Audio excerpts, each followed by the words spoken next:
नमस्कार दोस्तों। आज का अपना टॉपिक है जयपुर प्रजामंडल। देखिए, जयपुर में राजनीतिक जागृति का जो सर्वप्रथम प्रयास किया था, यह किया था अर्जुन लाल सेठी जी ने। हीरालाल शास्त्री जी की प्रेरणा से जयपुर हितकारिणी सभा का गठन किया गया। याद रखिएगा, पहला जो प्रयास किया गया था जयपुर में, वो किसने किया था? अर्जुन लाल सेठी जी ने किया था। हीरालाल शास्त्री की प्रेरणा से जयपुर हितकारिणी सभा का गठन किया गया। फिर 1922 में हिंदी को राजभाषा बनाने हेतु आंदोलन किया गया। मोतीलाल तेजावत की मुक्ति हेतु मोतीलाल दिवस 1931 में बनाया गया जयपुर में। याद रखिएगा, मोतीलाल तेजावत, ठीक है। इन्होंने कौन सा आंदोलन किया था? भील आंदोलन, ठीक है, एक ही आंदोलन। तो मोतीलाल तेजावत जी की मुक्ति हेतु मोतीलाल दिवस बनाया गया। समझ आ गया? तो जयपुर में राजनीतिक जागृति का पहला प्रयास सेठी जी ने किया। हीरालाल शास्त्री की प्रेरणा से जयपुर हितकारिणी सभा का गठन किया गया। हिंदी को राजभाषा बनाने के लिए भी आंदोलन किया गया। और मोतीलाल तेजावत की मुक्ति हेतु मोतीलाल दिवस भी जयपुर में बनाया गया। अब बात आती है जयपुर प्रजामंडल की स्थापना कब की गई। तो जयपुर प्रजामंडल की स्थापना कब की गई? 1931 में। 1936 में फिर क्या हुआ? इन्होंने मतलब खादी प्रोडक्शन और इसी में ही इन्होंने अपना समय लगाया, और जो विशेष कार्य थे जिस हेतु इनका गठन हुआ था, वो इस संस्था ने नहीं किए। तो फिर 1936 में जमुना लाल बजाज के प्रयासों से इसका पुनर्गठन किया गया, और इसके अध्यक्ष कौन बनाए गए? चिरंजी लाल मिश्र बनाए गए। और मंत्री कौन बनाए गए? शास्त्री जी बनाए गए। 1938 में जमुना लाल बजाज इसके अध्यक्ष बनाए गए। शास्त्री जी के सहयोग से शेखावटी किसान सभा का विलय इसमें कर दिया गया। किसमें? जयपुर प्रजामंडल में। तो पुनर्गठन हुआ 36 में। 38 में जमुना लाल बजाज जी अध्यक्ष बने। 36 में कौन बने थे? चिरंजी लाल जी मिश्र बने थे। शास्त्री जी के सहयोग से शेखावटी किसान सभा का इसमें क्या कर दिया गया दोस्तों? विलय कर दिया गया। फिर है जयपुर लोक समितियों का अधिनियम 1939। ये क्या था? यह था, ये देखिए, लोक समिति यानी प्रत्येक संस्था के लिए सरकार में पंजीयन कराना अनिवार्य।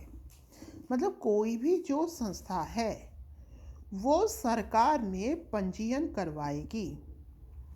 जमुना लाल बजाज जी को अरेस्ट कर लिया गया, ठीक है। इसके पश्चात प्रजामंडल ने सत्याग्रह प्रारंभ कर दिया। अब सत्याग्रह प्रारंभ कर दिया तो अब इसमें अब जो आंदोलन था उसका नेतृत्व स्त्रियों ने संभाला। स्त्रियों में रतन देवी, दुर्गावती देवी शर्मा, इन्होंने गिरफ्तारियां दी रतन देवी के नेतृत्व में, और दुर्गावती देवी शर्मा के नेतृत्व में शेखावटी महिला सत्याग्रहियों के जत्थे ने गिरफ्तारियां दी। उसके पश्चात शेखावटी के किसानों पर जो अत्याचार हो रहे थे उसके विरोध में एक तो 1 मार्च 1939 को जयपुर सत्याग्रह किसान दिवस, और 12 मार्च 1939 को जयपुर दिवस मनाया गया, ठीक है। तो जयपुर लोक समितियों का अधिनियम, इसके लिए प्रत्येक संस्था के लिए सरकार में पंजीकरण करवाना अनिवार्य कराया गया, ठीक है। उसके पश्चात कार्यवाहियों से परेशान होकर जमुना लाल बजाज जी को सरकार ने अरेस्ट कर लिया। प्रजामंडल ने सत्याग्रह प्रारंभ कर दिया। फिर रतन देवी, दुर्गा देवी शर्मा के नेतृत्व में जो महिला सत्याग्रही थी उन्होंने क्या किया? गिरफ्तारियां दी। शेखावटी के किसानों पर जो अत्याचार हो रहे थे उनके विरोध हेतु जयपुर में एक तो सत्याग्रह दिवस मनाया गया और एक जयपुर दिवस 12 मार्च को बनाया गया। अब शास्त्री जी ने वही भारत छोड़ो आंदोलन से पहले वाला बम्बई का सम्मेलन, इसमें शास्त्री जी ने भी भाग लिया, गोयल जी ने भी भाग लिया था, याद कीजिए, बीकानेर वाले में, मारवाड़ वाले में व्यास जी ने भी भाग लिया था। तो शास्त्री जी ने 8 अगस्त 1942 के सम्मेलन में भाग लिया, ठीक है। उसके पश्चात इन्हें किस में जुड़ना था? भारत छोड़ो आंदोलन में जुड़ना था, उसमें सहयोग देना था। लेकिन इधर हो गया मिर्जा इस्माइल के साथ शास्त्री जी का जेंटलमैन एग्रीमेंट। इसमें क्या था? इसकी वजह से इन्होंने भारत छोड़ो आंदोलन में भाग नहीं लिया। इसमें जो प्रजामंडल की शर्तें थीं वो शर्तें मिर्जा इस्माइल ने पहले ही एक्सेप्ट कर ली थीं, लेकिन कुछ क्रांतिकारी ऐसे थे जो भारत छोड़ो आंदोलन में शामिल होना चाहते थे। इन्होंने अपना एक अलग संगठन बना लिया जिसे क्या कहते हैं? आज़ाद मोर्चा कहते हैं। वो क्रांतिकारी कौन थे? बाबा हरीश चंद्र, रामकरण जोशी आदि। ठीक है। 1 जून 1944 को संवैधानिक सुधारों हेतु प्रयास किए गए और जयपुर राज्य सरकार अधिनियम के तहत विधानसभा और प्रतिनिधि सभा की स्थापना की गई। ठीक है। इस हेतु चुनाव कराए गए। फिर जवाहरलाल नेहरू की प्रेरणा से आज़ाद मोर्चे का प्रजामंडल में विलय करवा दिया गया। आज़ाद मोर्चा अलग था, इसका क्या करा दिया गया दोस्तों? फिर प्रजामंडल में इसको सम्मिलित करा दिया गया। जयपुर प्रजामंडल के अध्यक्ष कौन बनाए गए? देवी शंकर तिवारी। ये जयपुर प्रजामंडल के अध्यक्ष जो देवी शंकर तिवारी जी थे, ये मंत्रिमंडल में पहले गैर सरकारी सदस्य नियुक्त किए गए। याद रखिएगा, ये जयपुर प्रजामंडल के क्या थे? अध्यक्ष थे। कौन? देवी शंकर तिवारी। इनको मंत्रिमंडल में गैर सरकारी सदस्य नियुक्त किया गया।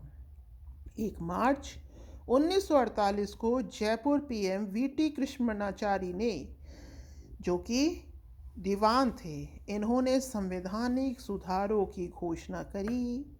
हीरालाल शास्त्री जी को मुख्य सचिव बनाया गया। ठीक है। तो उम्मीद है आपको ये समझ में आया होगा। ये था अपना जयपुर प्रजामंडल। तो जैसा भी लगा हो दोस्तों बताइएगा, चाहे तो एक बार रिवाइज कर लीजिए।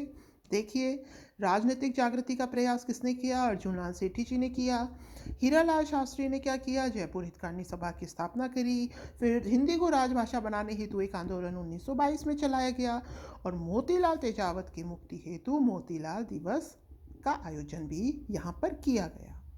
जयपुर प्रजामंडल की स्थापना 1931 में की गई।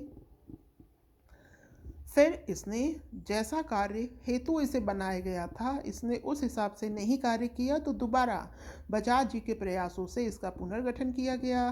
फिर इसके जो अध्यक्ष थे चिरंजी लाल मिश्र बनाए गए, शास्त्री जी मंत्री बनाए गए। फिर जमना लाल बजाज 38 में इसके अध्यक्ष बनाए गए। शास्त्री जी के सहयोग से शेखावटी किसान सभा का भी इसमें विलय हो गया। फिर लोक समितियों का अधिनियम आया। इसमें क्या था कि प्रत्येक संस्था के लिए सरकार में पंजीकरण करवाना अनिवार्य था। फिर बाद में जमनालाल बजाज जी अरेस्ट हुए, प्रजामंडल का सत्याग्रह प्रारंभ हुआ, महिलाओं के नेतृत्व में गिरफ्तारियां हुई, शेखावटी के किसानों पर अत्याचार हो रहे थे, उसके विरोध में जयपुर में एक तो जयपुर सत्याग्रह किसान दिवस मनाया गया, दूसरा जयपुर दिवस मनाया गया। शास्त्री जी ने 8 अगस्त 1942 के जो बम्बई में जो सम्मेलन हुआ उसमें भाग लिया। उसके पश्चात शास्त्री जी और मिर्जा इस्माइल के मध्य जेंटलमैन एग्रीमेंट हुआ और प्रजामंडल की जो बातें थी वो मिर्जा इस्माइल ने मान ली और शर्त करी कि आप भारत छोड़ो आंदोलन में शामिल नहीं होंगे। परंतु कुछ कार्यकर्ता ऐसे थे जो कि आंदोलन में भाग लेना चाहते थे, तो इस हेतु उन्होंने एक आज़ाद मोर्चे का गठन किया। उसके पश्चात 1 जून को संवैधानिक सुधारों हेतु जयपुर राज्य सरकार अधिनियम के तहत विधानसभा और प्रतिनिधि सभा का गठन किया गया। इसके चुनाव कराए गए। जवाहरलाल नेहरू के कहने पर जो आज़ाद मोर्चा अलग से था उसका दोबारा प्रजामंडल में विलय कर दिया गया। जयपुर प्रजामंडल के जो अध्यक्ष थे देवी शंकर तिवारी जी, इन्हें मंत्रिमंडल में गैर सरकारी सदस्य नियुक्त किया गया। 1 मार्च 1948 को जयपुर के पीएम वीटी कृष्णमाचारी ने संवैधानिक सुधारों की घोषणा करी। ठीक है। ये दीवान बनाए गए और हीरालाल शास्त्री जी मुख्य सचिव घोषित किए गए। ठीक है। तो उम्मीद है आपको जयपुर प्रजामंडल समझ में आया होगा। धन्यवाद। Have a nice day.